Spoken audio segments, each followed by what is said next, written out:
अच्छे लोगों को बुरी पत्नियां और बुरे लोगों को अच्छी पत्नियां क्यों मिलती हैं?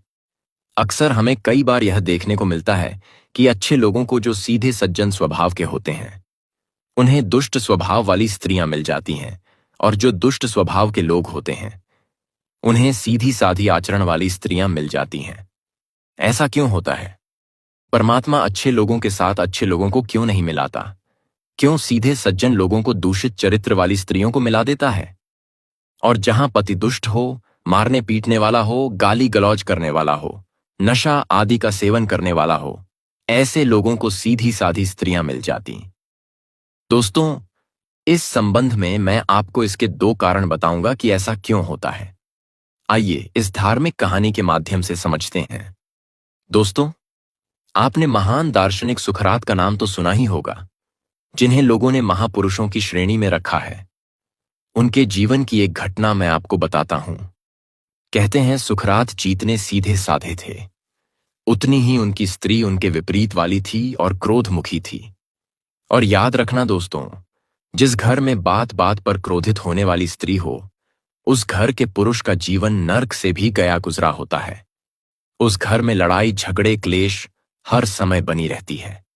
महान नीतिकार आचार्य चाणक्य ने तो यहां तक कहा है, जी धर्म दया ही नाम, विद्या क्रोध मुखी भरयान जी।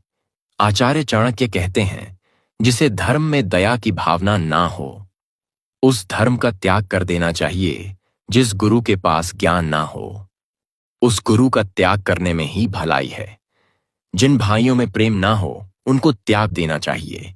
और जो स्त्री क्रोध दुखी हो, छोटी छोटी बातों पर आग बबूला हो जाती हो, ऐसी स्त्री का त्याग कर देना चाहिए। क्रोधमुखी स्त्री के साथ जीवन बिताने वाले पुरुष का जीवन मृत्यु से भी अधिक कष्टदायी होता है। सुकरात की पत्नी अक्सर उनसे नाक रहती थी। उसके नाक होने की वजह थी कि सुकरात अपने दार्शनिक तर्क वितर्क में ऐसे हो जाती थी कि भाई यह भूल जाते थी कि उनकी पत्नी भी है। एक दिन तो लोगों के बीच अपनी चर्चा में ऐसे लीन हो गई कि चाय पीना भी भूल गए। उनकी पत्नी चाय बनाकर बैठी थी और बाहर बैठे लोगों से ज्ञान चर्चा कर रहे थे। अब तो उनकी पत्नी के क्रोध की सीमा ना रही। वह उठी और चाय की केतली ले जाकर अपने पति के मुंह पर उड़ेल दी। गर्म चाय से उनका आधा चेहरा जल गया। वो जला हुआ चेहरा जीवन भर के लिए काला पड़ गया। दोस्तों, अब पत्नी खौलती हुई गर्म चाय उनके मुख पर उड़ेल कर चली गई। पत्नी के इस व्यवहार से सुकरात ने जरा भी नाराजगी नहीं दिखाई, उल्टा हंसने लगे। लोगों ने पूछा, सुकरात जी, आप पत्नी का इतना जुल्म सहकर भी हंस रहे हो, आपको अपनी पत्नी पर गुस्सा नहीं आया? सुकरात ने जवाब दिया, नहीं, बिल्कुल भी नहीं। उसने यह चाय मेरे ऊपर नहीं डाली। मैं तो एक निमित्त मात्र हूं। उसने यह चाय डाली थी मेरे दर्शन शास्त्र के तर्क वितर्क पर। उसे इस बात से इतनी बड़े ही चिराग है जैसे किसी स्त्री को अपनी सौतन से होती है।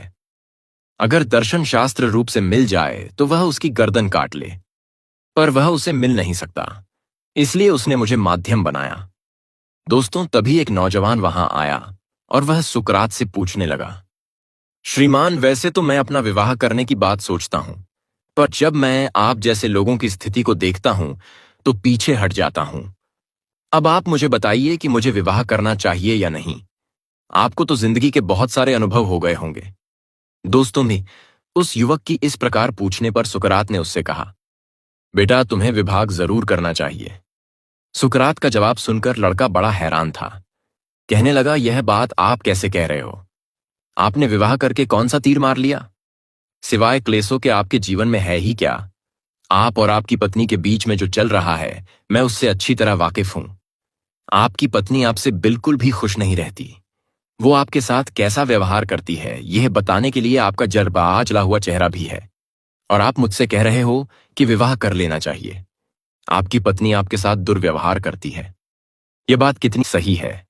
सुकरात ने जवाब दिया, यह बात बिल्कुल सत्य है कि मेरी पत्नी मेरे साथ अच्छा व्यवहार नहीं करती है, लेकिन फिर भी मैं आपको विवाह करने की सलाह देता हूं। विवाह करने के कई फायदे हैं। वो नौजवान बोला, प्रभु, मुझे भी तो बताइए विवाह के क्या क्या फायदे हैं। मैं भी तो सुनूं आपने बेवफा करके कितना लाभ कमाया है। सुकरात ने कहा, ये पन्हा। बेटा सुनो, अगर आपके लिए अच्छी पत्नी मिल गई, समझदार पत्नी मिल गई, तो आपके बीच प्रेम बढ़ता ही जाएगा, और पति के बीच प्रेम का विस्तार सबसे बड़ा लाभ है। आपकी जिंदगी स्वर्ग बन जाएगी। और अगर आपकी पत्नी मेरी पत्नी की तरह विपरीत आचरण वाली निकली तो आपके अंदर बैरक उत्पन्न हो जाएगा। आप ये समझ जाएंगे कि दुनिया के रिश्ते नाती सब दुखों को जन्म देने वाले हैं। आपका लगाव ईश्वर से उतना ही मजबूत हो जाएगा। कहते हैं वैसे तो सांसारिक मनुष्य ईश्वर को भूलकर संसार की ओर भागता है। जब संसार की मार पड़ती है तब उसे ज्ञान होता है, तब उसे वैराग्य होता है और तब ईश्वर की तरफ भागता है। अगर पत्नी अच्छी मिली तो प्रेम का लाभ होगा और पत्नी बुरी मिली तो ईश्वर से आपका प्रेम मजबूत हो जाएगा। आप तो दोनों तरफ से लाभ में हैं। दोस्तों, एक बार आत्मदेव ने अपने पुत्र गोकर्ण से पूछा था, जब भी अपनी स्त्री से अत्यंत दुखी थी। आत्मदेव की कथा तो आपने सुनी ही होगी, जो श्रीमद् भागवत महापुराण में बरहत है। आत्मदेव की पत्नी भी विपरीत आचरण वाली थी। बात बात पर क्रोध करने वाली थी और बात बात पर रूठ जाती थी। पति का अपमान करती रहती थी। अपने जहरीले बोलों से उन्हें दुख देती रहती थी। पत्नी जितनी ही कर्कश थी उतने ही आत्मदेव सीधे और सज्जन थे। उनकी भी जिंदगी पत्नी की वजह से नर्क बन गई थी।